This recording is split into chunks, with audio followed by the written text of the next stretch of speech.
এরপর আর দেখা হবে না, শেষ। খুব ছোট্ট একটা লাইন, একটা বড় দীর্ঘশ্বাস, আর অভ্যাসে পরিণত হওয়া মানুষটার বিদায়। যাকে দেখে শান্তি লাগতো সেই মানুষটাকে আর দেখা হবে না।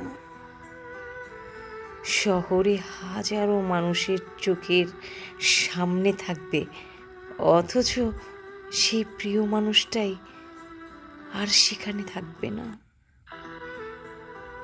সব কিছু স্মৃতি হয়ে থাকবে, শুধু সেই মানুষটা থাকবে না। সব কিছু থাকা সত্ত্বেও খালি খালি লাগবে, কারণ আর দেখা হবে না, আর দেখা হবে না, আর দেখা হবে না।